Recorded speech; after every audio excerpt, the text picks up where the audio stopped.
Hi hello welcome to our channel. నేను మీ సిరి. ఈరోజు మనం చెప్పుకోబోయే కదా ఇష్టమైన సకుడ 103. లైక్ చేయడం మర్చిపోకండి ఫ్రెండ్స్. ఇక కథలోకి వెళ్దాం. ముడుచుకొని ఒకవైపు తిరిగి పడుకుంది ధరణి. ఆమె ఎడమ కంటి నుంచి ముక్కు మీదుగా కుడి కంటి వైపు ప్రయాణం చేసిన కన్నీరు ఆమె జుట్టులోకి ఆ తర్వాత దిండిలోకి ఇంకిపోతున్నాయి. అంతలోనే ఆమెకేదో మతికొచ్చినట్టు కళ్ళు తుడుచుకుంది. అసలేంటి తను ఇంత వీగిపోతుంది? అతను కొట్టాడా తిట్టాడా? ఎందుకు ఇలా ఏడిపోస్తుంది తనకి? అర్థం కాలేదు. అయినా మనసు నొచ్చుకోవడానికి తిట్టడం కొట్టడం మాత్రమే చేయక్కర్లేదు. మధ్యలోకి తీస్తున్న దూరం చాలు. చచ, మళ్ళీ అవే ఆలోచనలు. వద్దు వద్దు, అతను అసలు కాల్ లిఫ్ట్ చేయను అని అన్నాడు. తనే విసిగించింది. అయినా అతని నేచర్ అదే. చిన్నప్పటి నుంచి చూస్తూనే ఉంది. అవును, అతనేం మారలేదు. తనే ఓవర్ సెన్సిటివ్ అయిపోతోంది. కానీ అది ఎందుకో తెలియట్లేదు. అతను గదిలోకి వచ్చేసరికి ఆమె భుజాలు సన్నగా అదురుతున్నాయి. అతను వచ్చినట్టు అలికిడి వినిపించి బాల్కనీ డోర్ మూసుకుపోయినట్టు తెలియడంతో ఆమె చటుక్కున కళ్ళు మూసేసుకుంది. గబుక్కున కళ్ళు తుడుచుకుంది ధరణి. మొబైల్ పక్కన పడేసి ఆమెను తన వైపుకు తిప్పుకున్నాడు గగన్. ఆ మసక వెలుతురులో ఆమె కళ్ళలో తడి అతనికి కనిపించలేదు. అయిపోయిందా ఫోన్ కాల్? చాలా మామూలుగా అడిగింది. కానీ ఆమె గొంతు అతనికి నిజాన్ని చెప్పేసింది. జీరబోయిన ఆ స్వరం అతను తేడా కనిపెట్టడానికి పెద్దగా కష్టపడలేదు. ఆమె చెంపని తడమగానే కణత దగ్గర తడి తగిలింది అతనికి. ఆమె భుజాలు పట్టి లేవదీసి తన దగ్గరికి లాక్కున్నాడు అతను. ఇరిటేట్ చేయడంలో ముందుంటావు నువ్వు, ఆమె చెంపని మరోసారి తుడుస్తూ అన్నాడు గగన్. నేనేం చేశాను అని అడగాలనుంది కానీ చెంప అతని చేతికి వాటంగా ఉంది. అందుకే అడగలేక ఆగిపోయింది. మోస్ట్ ఇరిటేటింగ్ థింగ్ ఏంటో తెలుసా? ఇదిగో ఈ ఏడుపు. అతని స్వరం అసహనాన్ని ఆపుకుంటున్నట్టుగా ఉంది. ధరణి మాట్లాడలేదు. ఆమె కనులు నెమ్మదిగా కిందకి వాలిపోయాయి. ఉఫ్, ఏదో ఒక రోజు ఈ సైలెన్స్తో చంపేసేలా ఉన్నాం అని విసుగ్గా అన్నాడు గగన్.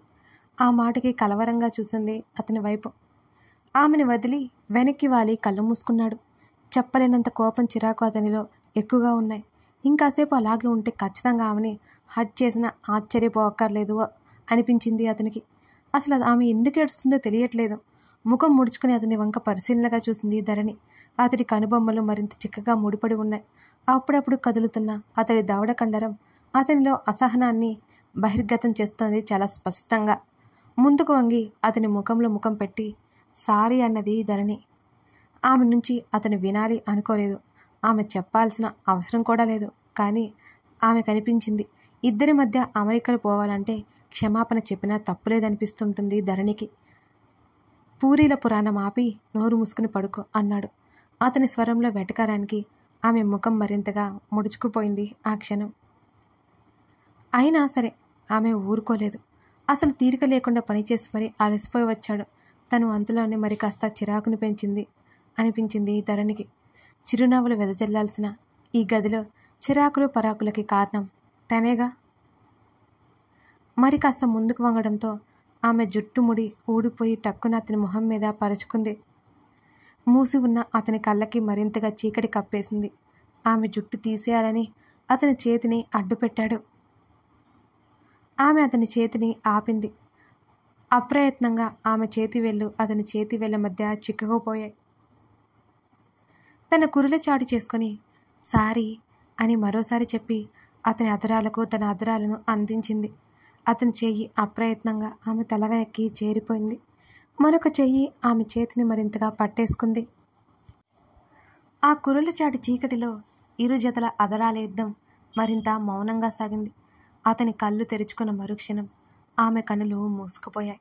ఊపిరి తీస్తున్న అతని పనులకు ఉక్కిరి బిక్కిరైపోయి వెనక్కి లేవడానికి ప్రయత్నించింది. కానీ అది ఆమెకు సాధ్యం కాలేదు. అర్ధచంద్రాకారంగా ఉన్న ఆమె శరీరం పూర్తిగా అతని మీదకి వాలిపోయింది.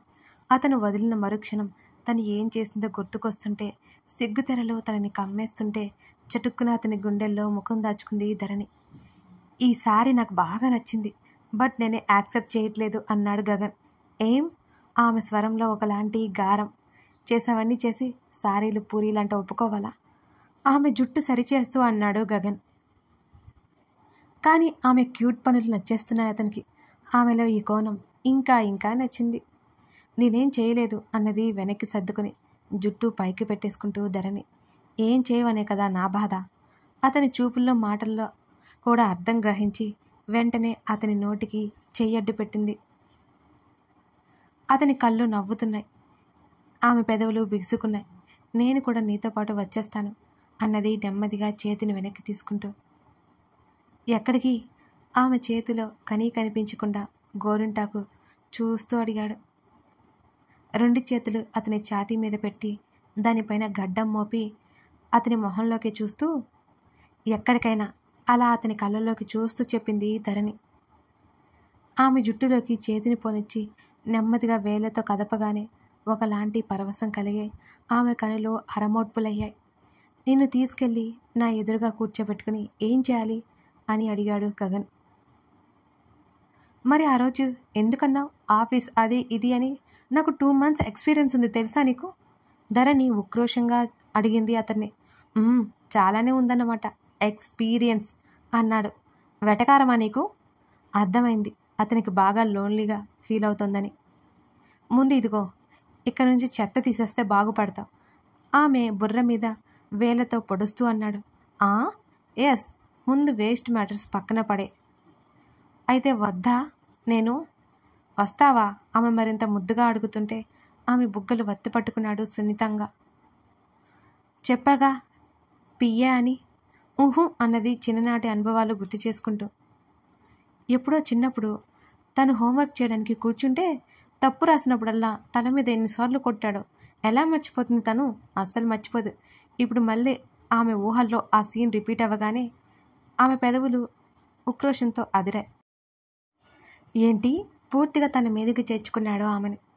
నీకో పియ్యేగా వర్క్ చేస్తే నా మాడు పగిలిపోతుంది అన్నది పెదవులు మరింత విరిచి. అర్థం కాలేదు అతనికి నిజంగానే. చిన్నప్పుడు నా చేత హోంవర్క్ చేయించేటప్పుడు మిస్టేక్ చేసినప్పుడల్లా ఇన్నిసార్లు కొట్టేవాడువో అంటూ అప్రయత్నంగా తల మీద చేయి పెట్టుకుని అతనికి చూపిస్తూ చెప్పింది ధరణి. అతని పెదవులు విచ్చుకున్నాయి అందంగా. ఆమె ఎక్స్ప్రెషన్స్ చూసి నిజంగానే కొన్ని సంఘటనలు అతనికి అసలు గుర్తులేవు. కానీ ఆమె ప్రతి ఒక్కటి గుర్తుపెట్టుకుంది. అతని కళ్ళల్లో ప్రేమ తరంగాలు ఉవ్వెత్తున ఎగిసిపడ్డాయి. ఆ ముద్ద మొహాన్ని చూస్తూ ఆమె చిట్టిగడ్డం తడిమాదు నెమ్మదిగా. ఇప్పుడు కూడా కొడతానా? అతను అడగగానే అవును కాదు అన్నట్టు అడ్డంగా తలాడించింది ధరణి. అప్పుడప్పుడు తల మీద ఎన్నిసార్లు పొడిచాడు? ఇప్పుడు కూడా అని ఎంత బాగా అడుగుతున్నాడో. ఆ ఒక్క పోస్ట్ అయితే ఖాళీగా ఉంది, నీ ఇష్టం, ఇక ఆలోచించుకో అని అన్నాడు గగన్. ధరణి కళ్ళు చిన్నవైపోయాయి. లోపలే బుర్రకి పదును పెట్టసాగింది ధరణి. ఓ ఆలోచనకి ఆమె కళ్ళు మెరిశాయి. తన మావయ్య ఉన్నాడు, కావాలంటే తన కోసం ఓ స్పెషల్ కుర్చీ వేయిస్తాడు. ధరణిలో గర్వం వచ్చింది. ఏం అక్కర్లేదు, మూతి తిప్పింది. ఆమె ఆలోచన అర్థమైనట్టుగా, డాడీకి రికమెండ్ చేద్దాం అనుకుంటున్నావేమో, అంతా థింక్ చేయకు అంటూ ఆమె చిట్టిగడ్డం మీద ముద్దు పెట్టుకున్నాడు అతను. తల పక్కకు వంచేసి అతని వైపు ఆశ్చర్యంగా చూసింది. తన లోపల ఆలోచన ఎలా తెలిసిందో ఆమెకు అర్థం కానట్టు ఆమె కనురెప్పలు రెపరెపలాడాయి.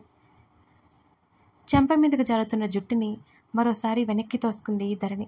గబుక్కున లేవబోతుంటే అతను ఆమె వీపు మీద నొక్కి పట్టినట్టు చెయ్యేశాడు.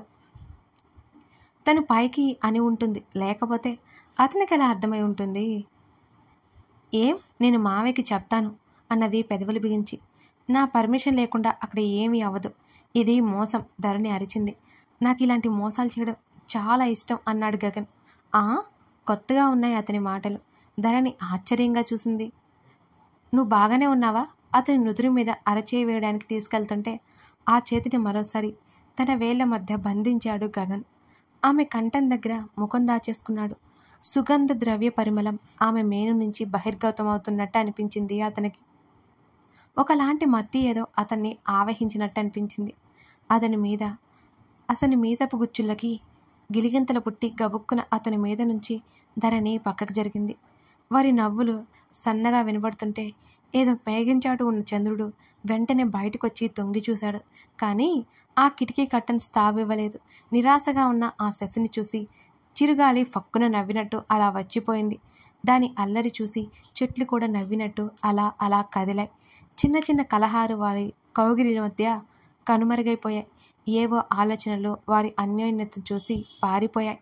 కేవలం అంటే కేవలం ప్రేమ అక్కడ మిగతా వాటిని డామినేట్ చేసింది. గాఢ చుంబనాలు ఆమె శరీరం మీద స్పృశించిన ప్రతిసారి ఆమె గుండెల్లో తుఫాను చెలరేగుతోంది. గాలి కూడా ఆగిపోయి ఆ ప్రేమ సరాగాల్ని చూడసాగింది నిశ్శబ్దంగా. అతని భుజం మీద తలానించి పడుకున్న ఆమె నెమ్మదిగా కళ్ళెత్తి చూసింది. అప్రయత్నంగా అతని గడ్డం తడిమి, నేను వస్తాను రేపటి నుంచి, ధరణి మరోసారి అడిగింది. అతని ఏదో అనబోయేలోపు అతని నోటి మీద చేతిని పెట్టి ప్లీజ్ అన్నది కళ్ళు చిన్నవి చేసి, మరింత బ్రతిమాలుకుంటూ. నిజానికి అతనే తీసుకెళ్ళాలనుకుంటున్నాడు, కానీ ఇలా బ్రతిమాలించుకోవడం కూడా అతనికి చాలా నచ్చింది. వచ్చి ఏం చేస్తావు? ఆమె చేతిని పక్కకు నెట్టి అడిగాడు గగన్. నాకు 2 months ఎక్స్పీరియన్స్ ఉంది, ధరణి ఉక్రోషంగా చెప్పింది అతనితో. ఆమె వైపు అదోలా చూసి పడుకో, రేపటి నుంచి చాలా పనులున్నాయి అని అన్నాడు. ఇంకేవో అనుకున్న ధరణి చుట్టుకు పడుకుంది. అప్పటి వరకు ఆమె ధ్యాసలో ఉన్న అతని మెదడులో మరో రూపం మెదిలింది, కానీ ఎక్కువసేపు నిలవలేదు. అతడు నిద్రకి ఉపక్రమించేశాడిక. ఏంటి నువ్వు మాట్లాడేది? అమృత స్వరం పీలగా వచ్చింది. అవును, నన్ను పెళ్లి చేసుకోవాలి అని అన్నాడు ఉదయ్. ప్లీజ్ ఉదయ్, వీటి బదులు నన్ను చంపే. అమృత దీనంగా ఉంది. ఆమె అతన్ని వేడుకుంటోంది. నిన్ను చంపేస్తే నేనెలా బ్రతికుంటాను అమృత అని అదోలా నవ్వాడు ఉదయ్. నేను ఆ పని చేయలేను. సరే, రాత్రికి రాత్రి మన మధ్య జరిగింది ఈ ప్రపంచం మొత్తం చూస్తుంది, ముఖ్యంగా నీ తల్లిదండ్రులు, నీ చెల్లి. ఇదంతా తన వల్లే జరిగింది అని తెలుసుకున్న ధరణి రేపు సాయంత్రంలోపు ప్రాణాలు తీసుకుంటుంది అని నవ్వాడు ఉదయ్. అప్పటికప్పుడు తను భూమిలో కూరుకుపోతే బాగుండనిపించింది అమృతకి. వారం రోజుల్లో నేను అక్కడికి వస్తాను. మన పెళ్ళి జరిగిపోవాలి. ఈ విషయం ఎవరికీ తెలియకూడదు, అర్థమైందా అని గట్టిగా అరిచాడు. అమృతకి మాటలు రాలేదు. ఆమె శరీరం విపరీతంగా వణికిపోతుంది. ఉదయ్ చేసిన శారీరక మానసిక గాయాలు ఇంకా పచ్చిగానే ఉన్నాయి. మరలా ఆమె హృదయానికి భారీ దెబ్బ తగలబోతోంది. ఏయ్, వినబడుతుందా? ఈలోపు సూసైడ్ లాంటి ప్రయత్నాలు చేశావంటే నీ మీద జాలి పడ్డం కాదు కదా, ఏమీ ఉండదు. అయినా సరే ఇవన్నీ సోషల్ మీడియాలో చక్కర్లు కొడతాయి. ఈ మ్యాటర్ గుర్తుపెట్టుకో, ముఖ్యంగా గగన్కి తెలియాలి. గుర్తుంది కదా? నీ ఫ్యామిలీ ఏమవుతుందో ఆలోచించుకో అని కాల్ కట్ చేశాడు. మొదలు నరికిన చెట్టులా అమృత కుప్పకూలిపోయింది. ఆమె మెదడు మొద్దుబారిపోయింది. ఎంతసేపు అలా ఉందో ఆమెకే తెలియలేదు అసలు. తలుపు కొడుతున్న శబ్దం వినిపించగానే గబుక్కున కళ్ళు తుడుచుకుని మొబైల్లో ఆ వీడియో కోసం వెతికి అది పూర్తిగా డిలీట్ అయిపోయిందని నమ్మకం వచ్చాక బయటకు వచ్చి తండ్రి చేతికి అది అందించింది అమృత. హాల్లో ఉన్న కమల్ అమృత వంక పరీక్షగా చూశాడు. సర్వం పోయిన దానిలా గదిలోకి వెళ్ళిపోతూ కనిపించింది. కనీసం తలుపు కూడా వేసుకోలేదు. కమల్ బ్రుకుటి ముడిపడింది. కథ కొనసాగుతోంది. కథ నచ్చితే లైక్ చేసి కామెంట్ చేయండి. యాక్చువల్లీ నేను 3 days పిన్ని దగ్గరికి వచ్చానండి, అంటే ఈ బిజీ లైఫ్ నుంచి కాస్త రిలీఫ్ కోసం. కానీ మీకు వీడియోస్ ఇవ్వాలని నా మైండ్ లోపల అదే ఉందన్నమాట. అందుకే కాస్త టైం చూసుకొని ఇక్కడ వీడియోస్ ట్రై చేస్తున్నాను. బట్ కొంచెం నాయిస్ వస్తుంది, అడ్జస్ట్ అవ్వండి ప్లీజ్. Thank you.